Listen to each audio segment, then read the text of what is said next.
All right, it's Eric and Tammy back for a update in the Great Mountains of Colorado. Yes. And the summer started off with a bang in that we were supposed to go out in a truck camper. And we were towing a 6x12 cargo trailer with a four-wheeler in it and a bunch of stuff. Yep.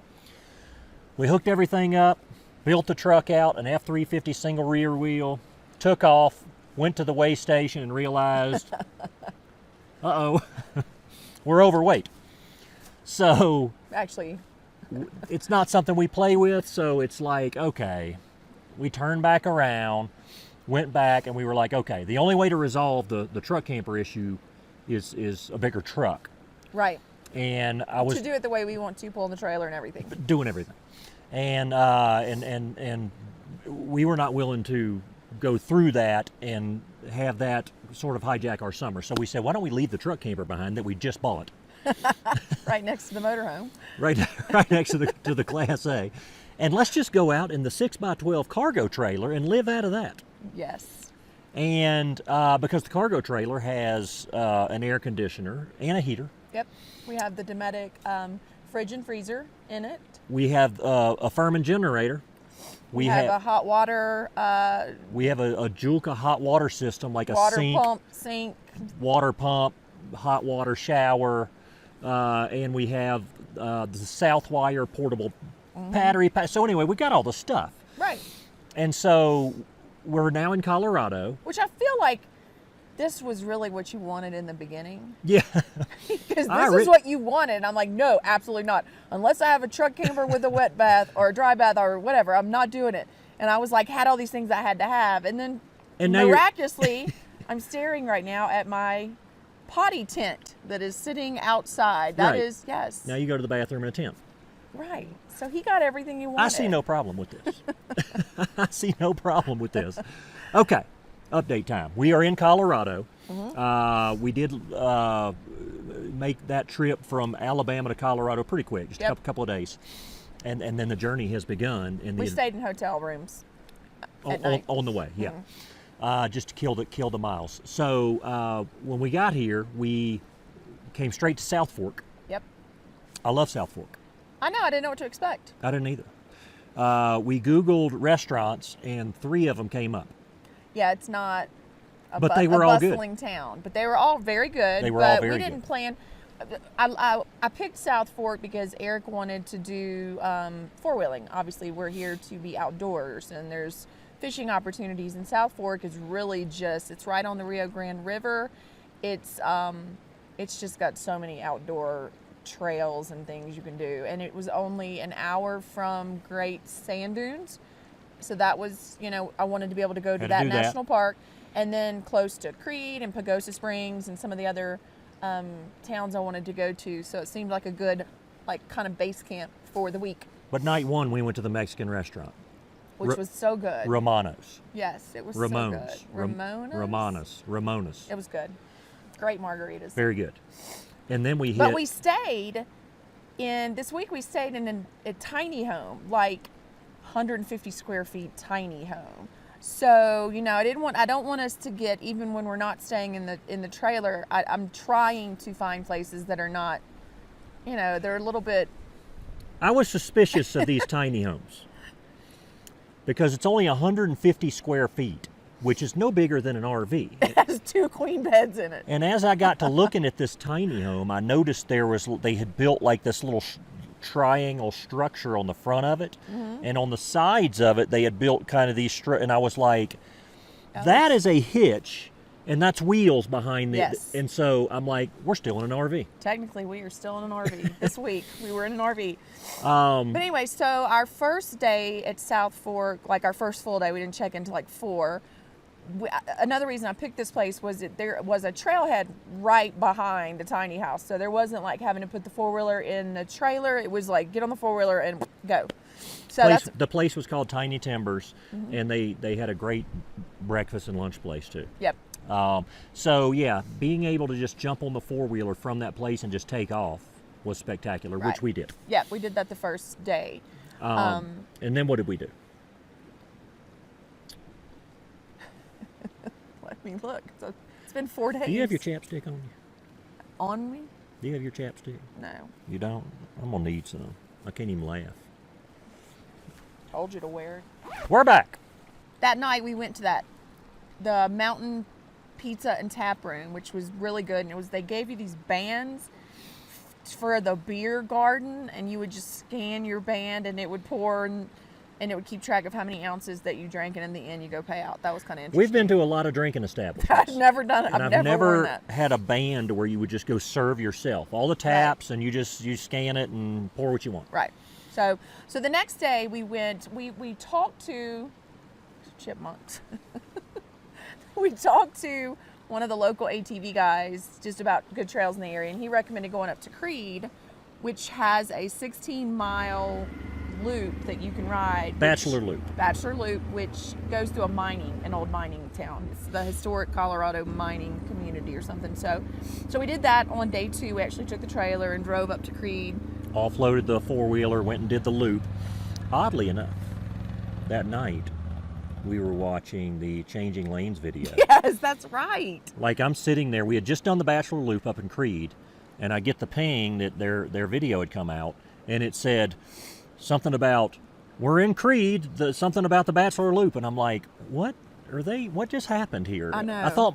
I thought like Google had like heard me say something and then was serving me something that maybe they had done a while back, and It was like, no, it had just come out. Right. So that was neat. So that was Sunday. Monday, we actually went to the Great Sand Dune. No, Monday we made videos for work. Okay. We made videos. We worked. We can skip over that. Tuesday we went to Great Sand Dunes. I like it. I didn't know what to expect. We're going to go to all of them, even if I don't think ahead of time, like, wow, this is going to be so spectacular. And I really didn't know what to expect. So when we got there, where the visitor center is, there's a big dune behind it. And that's where everybody kind of goes to get to the dunes, is this main area. And you have to walk across this water that this time of year, there is some water there. I think it dries up as the summer goes on. And then you have to hike, and you can sled down it. We didn't want to sled down it or hike it. But what we did do that I did enjoy was we got off the beaten path a little bit and did a Madonna. Is it Madonna Pass? Madonna or Madonna Pass? Madonna or Madonna Pass. You have to have a 4-wheel-drive vehicle, high clearance, air your tires down to like 20 PSI. And it's a 12-mile road, but it was closed at 6 miles because they haven't opened the rest of the trail. That was a lot of fun. There are always hidden gems in national parks. Yes. And this is where we found the hidden gem in the Great Sand Dunes National Park, was through that trail. Right. Because we got to see the dune from some different vantage points. And I got to utilize the capabilities of my truck. So it's about time. There were some Chevrolets struggling. There were. I think I saw a Dodge struggling. It was deep sand. You're funny. It took me a second. It was deep sand, and it was really tight. I feel like the truck got scratched up, but whatever. But we did find a cool place on that road where, instead of traipsing all this, across this beach area with all the visitor center people around, and like, it was just a huge dune was not even 50 yards, felt like 25 yards from us. It was straight up 80 degrees, maybe. It was it was straight up. It was pretty awesome. Right. So that's my favorite. So for us, the trail did it for us, because otherwise, it was good. There are hikes. I know you can take some hikes. If I'd have done the visitor like center and just went straight out to the dune, and I would not have had as many glowing reviews as us going through to that trail and seeing the backwoods. But if you do that trail, you must have 4-wheel drive. You will not make it without 4-wheel drive. And we did air down, and we saw some people that didn't air down and got stuck. Yeah. But I think that also has to do with maybe what time of year, how much rain they've had. The sand was very, very soft, but we blasted through it. Yep. That was fun. That was fun. All right, what else did we do? So then we went to Pagosa Springs, which is something I was looking forward to. I don't know why. That was your day. I've never been. I don't know why I was looking forward to it. I just thought South Fork was such a tiny town, and it's not like you've got shops or things to do. I thought he was about to jump in the trailer. The chipmunk? Yes, he went straight. Okay. there's not like there's a lot to do in South Fork, and I was looking for more of a town that's going to have, you know, some breweries and some shops and things to do. So I was looking forward to Pagosa, and I loved it. We went for the day. We went and ate at a location right on the river. We met 2 bulldogs, which was the sweet little time. But what Can else? we show a picture of that? Yes, I will. Okay. But Pagosa was a much prettier town, and they have hot springs there that they have 2 or 3 hot springs areas, like a spa that you can go and pay and be in the hot springs all day long. I like the setup of this one. There's outdoor springs. But we kind of were later in the day, and we didn't want to spend the money because I think it's like $50 a person, and you can have all the springs available all day long. I think there are cheaper ones across the street, but there's this one area. So we scheduled an appointment to come back Monday to do a massage and do the springs. So after we get to Durango, which is next week, we'll come back and talk about the Pagosa Springs, hot springs, because we didn't get in them, even though that is kind of the thing. I think it's going to be good. We should bring the camera into the massage room. What do you think? Not on mine. I'm looking forward to it. And that is something that you wanted to do. It is. And so I get credit for taking you. Yes. And it's fine that it postponed. I'd rather get there early and be there all day. Can you tell I'm trying to do things to make up for the fact that I have her sleeping in a 6x12 cargo trailer all summer? So you're not getting a massage on Monday? Well, I might. Oh, right. That's what I thought. All right. What next? Okay, so then we had to start getting ready for this weekend, which is what we are. Today is Saturday. Off grid. Off grid. Never done this before. No civilization. Did it one night. Anywhere. Maybe 2 nights in the motorhome. Except for the chipmunks. The chipmunks are everywhere. We did it 2 nights in the motorhome and the motorhome. I mean, you have everything you need in it, right? So this is the first time I have ever had spent overnight in this kind of setting. In this, so in this environment. What to with have. Full timing for 7 years, and we've literally, I mean, we've got plenty of friends that like this is their thing. They do this all the time. They, whatever you call it, overland RVing, boondocking, whatever you want to call it. And I have always been intrigued by it, and because we always want to do things and experience different things. And don't get me wrong, I'm a Class A person. I love the Class A, and I really do love that. But the more and more I saw this, I was like, man, let's do this. And we like roughing it, but we kind of like to do things to make it to where it's not so much roughing it.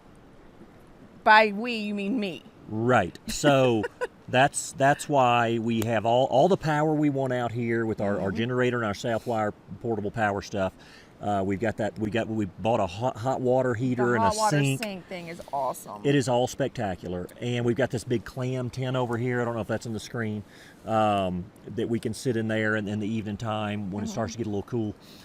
And so what we do is I basically bought just tri-fold mattresses, and we just lay them out in the trailer once the four-wheeler's out, and we sleep in there, and then we pretty much do everything else out here. We have but not let me done... tell you let me tell you the bad thing. Rewind before we got here. It's been gorgeous in South Fork. 70s during the day, maybe 45, 50s at night. Beautiful, very dry, very windy.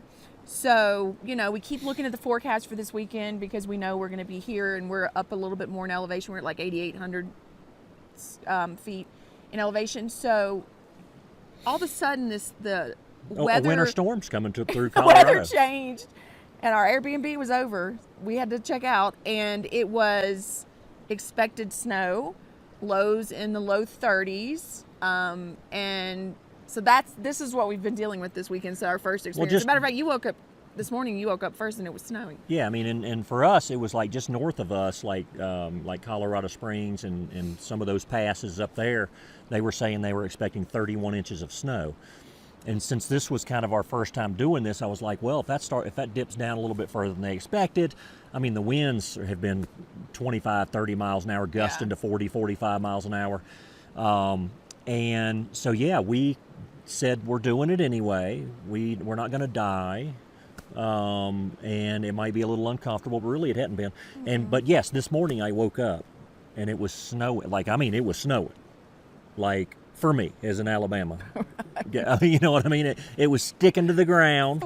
It did stick? It did Okay. stick. It I stuck was to the sleeping. ground. Yeah, you didn't get up in time to see it. It had already melted by the time you got up. But it was exciting. And I felt like Grizzly Adams. You ever see the show Grizzly Adams? No?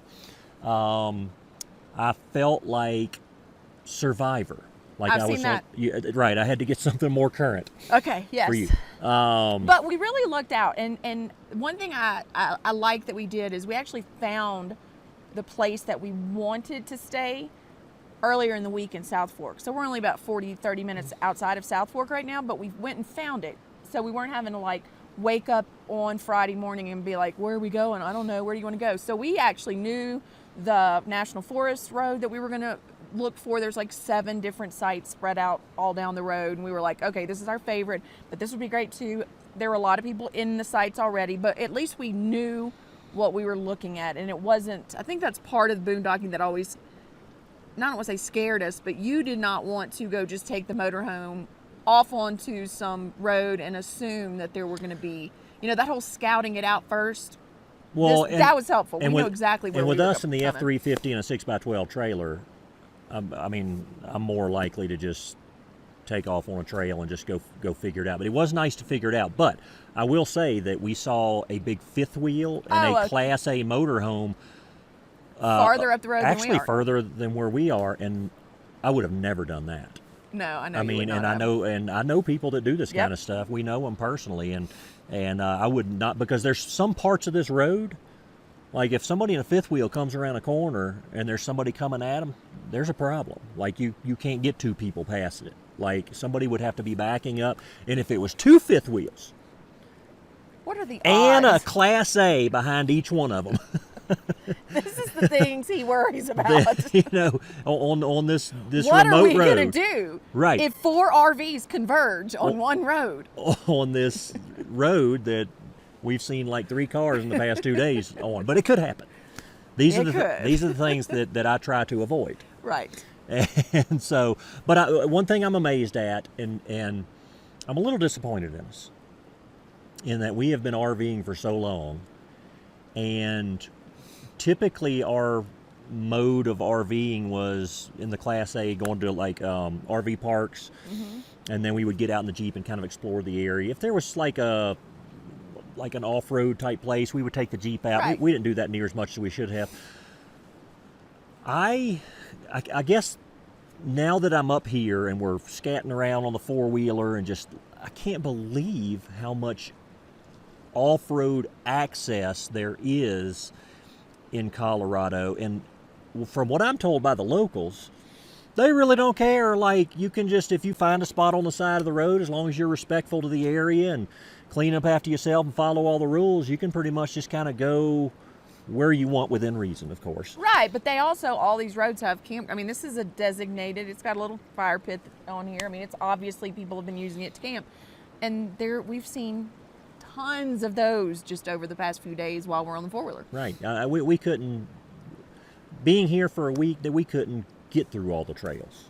But if you within like an hour radius. If you do want to come to South Fork and be in this area, they do have 2 nice RV sites, parks that are on the water, like River Resort Campground, or Yes. They've got 2. They've got several RV parks right around here. Yeah, we've seen a lot of big RVs and RV parks from here all the way to Pagosa. So the drive to Pagosa is really, really pretty as well. That went over Wolf Creek. the drive to Creed is awesome from here. It's all, we're loving Colorado. So next week when we leave here tomorrow, we're going to go to Durango for the week and check that area out. And from there, go to Mesa Verde or Verde National Park. So that will be next week. And then after we spend a few days in Durango, we're going to scout out another site to boondock. It is the summer of roughing it. Luxury style. Oh, if it gets too bad this summer, don't be shocked if I get some Airbnb with a hot tub on the back porch and all kind of craziness. I'm trying to go simple, but don't. All right, Don't be shocked. We'll give y'all a peek at our at kind of our setup another time, but I kind of like it. And I guess that's it. We'll see y'all next time.